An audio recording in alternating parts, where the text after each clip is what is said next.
We must leave it at that. Shri Pramod Tiwari.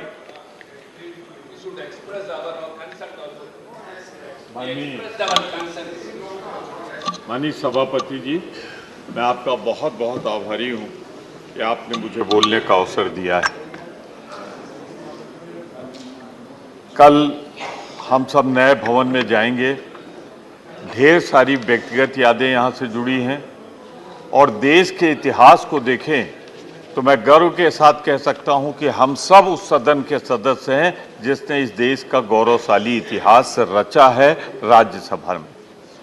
मतलब कैसे भूल सकते हैं हम इस संसद भवन को 14 और 15 अगस्त की रात में पंडित जवाहरलाल नेहरू का वो भाषण, जब आज़ादी का उद्घोष हो रहा था तो उन्होंने कहा था जब सारी दुनिया सो रही है तो उस समय हिंदुस्तान जाग रहा है एक नया डेस्टिनी, एक नया अध्याय लिखने के लिए। ये साक्षी है उन घटनाओं का, ये साक्षी है संविधान बनाने का। मैं इस विवाद में नहीं पढ़ूंगा कि 75 साल 2 साल पहले पूरे हुए या 75 साल 2 साल बाद पूरे होंगे। मैं इतना जरूर कहना चाहता हूं, इसके निर्माताओं को प्रणाम करते हुए कि आपने एक ऐसा संविधान दिया। इस संविधान की खूबसूरती के लिए तो मैं एक जिक्र करना चाहता हूं कि भारत का नक्शा देखें। भारत में लोकतंत्र पहले दिन से जिंदा है, 15 अगस्त 1947 से आज तक जिंदा है। एक क्षण के लिए यहां लोकतंत्र कभी समाप्त नहीं हुआ है। लेकिन जरा भारत का नक्शा उठा के देख लीजिए, बगल में नेपाल में क्या हुआ, पाकिस्तान में क्या हुआ, चीन में क्या हुआ, श्रीलंका में क्या हुआ। तो ये संविधान निर्माताओं ने जो बनाया था, ये उसकी खूबसूरती है कि आज तक हमारा जो सबसे अनमोल रत्न था लोकतंत्र, वो जिंदा है। इसलिए हम कहना चाहते हैं कि ये दोनों सदन साक्षी हैं उस घटना के। मानव, मैं एक चीज जो कहूंगा, कुछ लोगों की आदत होती है बीच में बेतुका बोलने की, बेसुरा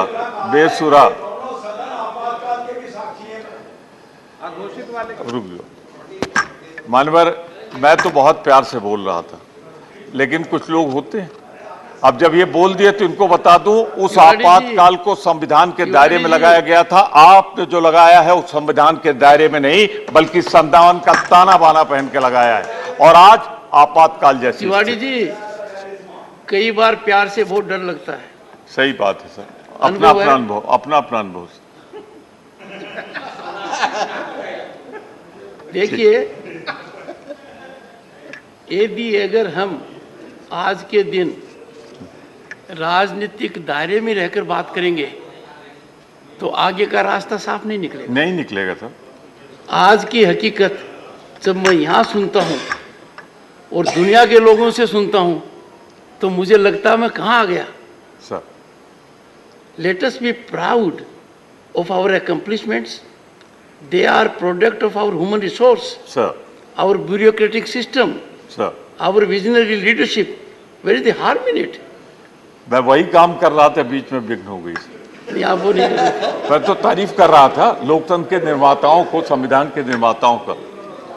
ठीक है सर, विघ्न कौन डालते हैं आप भी जानते हैं, हम भी डालते हैं। सर, लोकतंत्र की सबसे बड़ी खूबसूरती क्या है सर? ये एक ऐसा चमन है जिसमें रंग बिरंगे फूल खिलते हैं। हर रंग के फूल को जब खिलने दिया जाता है तो लोकतंत्र मजबूत होता है। मैं फिर किसी की तरफ इशारा नहीं कर रहा हूं, पर सिर्फ ये कहना चाहता हूं कि इस लोकतंत्र की सबसे बड़ी बूटी यही थी कि यहाँ हर धर्म को, हर भाषा को, हर जात को फूलने फलने का अधिकार मिला था। और जब धर्म के नाम पर हुकूमतें बांटेंगी लोगों को तो लोकतंत्र पर सवालिया निशान लगेगा और जिन्होंने ये संविधान बनाया है उसके प्रति अनादर का भाव जाहिर होता है। मैं जरूर कहना चाहता हूं इस बात को कि जहां हमारे लोकतंत्र की ताकत है कि आज भी हम लोकतंत्र में जिंदा हैं, आगे भी रहेंगे, चाहे जितने दौर आए आके चले जाएंगे, लेकिन हिंदुस्तान का लोकतंत्र कभी नहीं मिटेगा। ये मैं विश्वास पूर्वक और दावे पूर्वक कहता हूं। अनवर, जब इतिहास पढ़े तो एक लाइन में ये कह के बर्खास्त न कर दें कि 70 सालों में क्या हुआ था।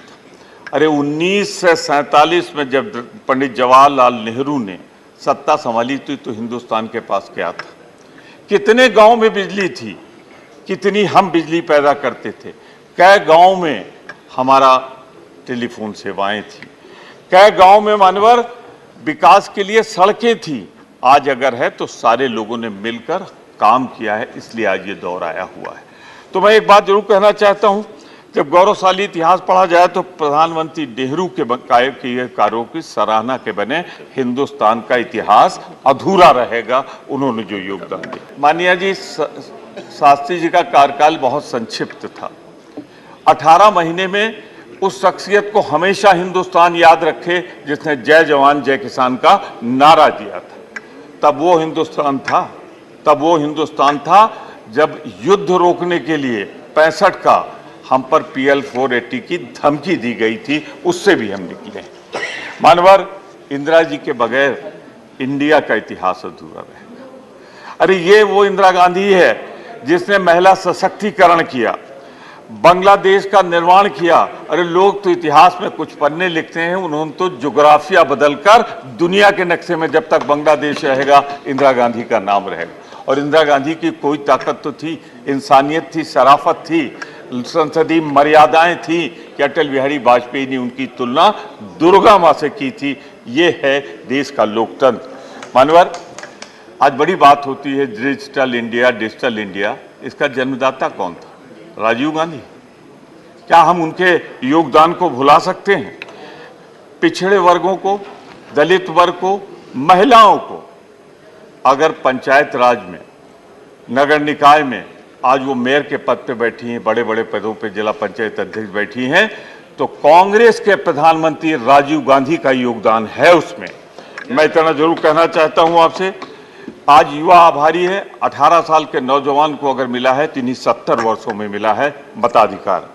मानो मैं आगे बात बढ़ाऊं अगर तो इतना जरूर कहना चाहता हूं, PV नरसिंह राव जी ने आर्थिक उदारीकरण शुरू किया।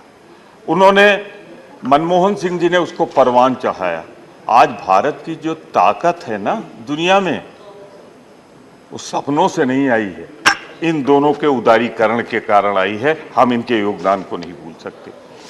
पर एक बात जरूर कहना चाहूंगा आपसे, उदारीकरण का जो आज स्वरूप है वो उधारीकरण और बेचीकरण में तब्दील हो रहा है, उसे रोका जाना चाहिए। हमारा उदारीकरण और बेचीकरण के बीच में बहुत बड़ा फासला है। मानवर, मैं ये जरूर कहूंगा कि इस संविधान की तीसरी सबसे बड़ी मर्यादा है कि फेडरल स्ट्रक्चर, हाँ वही, आप शुरू कर दीजिए 10 मिनट। फेडरल स्ट्रक्चर, राज्यों के मिलकर ही ये संघ बना है और इसीलिए हम यहाँ बैठे हुए हैं। मैं सिर्फ इतना कहना चाहता हूँ आपसे, इतना विनम्रतापूर्वक कहना चाहता हूँ आपसे कि फेडरल स्ट्रक्चर को राज्यों के अधिकार के साथ खिलवाड़ न किया जाए।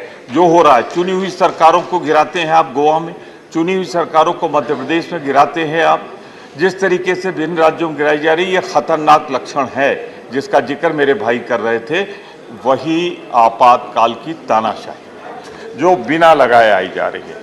मैं सिर्फ इतना कम करना चाहता हूं, 2 बात कह के मैं समाप्त कर दूंगा, सिर्फ 2 मिनट, कि एक खतरनाक बात की ओर मैं इशारा कर रहा हूं, दिल में सबको अच्छी लगेगी, मेरी 2 ही मिनट की बात थी, सबको अच्छी लगेगी लेकिन बोलेंगे नहीं पार्टी प्रतिबद्धताओं से। पहले सांसद के अधिकार होते थे, विधायक के अधिकार होते थे, मंत्री के अधिकार होते थे, इससे लोकतंत्र की ताकत बढ़ती थी। आज इन तीनों ताकतों को, विधायिका को कमजोर किया जा रहा है। ये एक खतरनाक लक्षण है, ये उचित नहीं है। हमारी सोनिया जी ने, कृपया खत्म करें, आपका हम जो बात कह रही है आपको अच्छी लगेगी। सोनिया जी ने एक पत्र लिखा है 9 पॉइंट, बड़ा अच्छा है, आप भी पढ़ लीजिएगा और इनको भी पढ़ा दीजिए, कह दीजिए उसको मान जाए तो 75 साल का सब कुछ हो जाए। बहुत बहुत धन्यवाद, एक बार फिर आपको बधाई। ये कहते हुए, जो लोग लोकतंत्र को कैद करना चाहते हैं वो इंडिया आ रही है और आप जा रहे हैं, ये उद्घोष करते हुए मैं कहना चाहता हूं कि आपकी ताकत दिन ब दिन कमजोर हो रही है, आप समाप्त होंगे, देश अब आपको नहीं चाहता। इंडिया आएगा, इंडिया जीतेगा।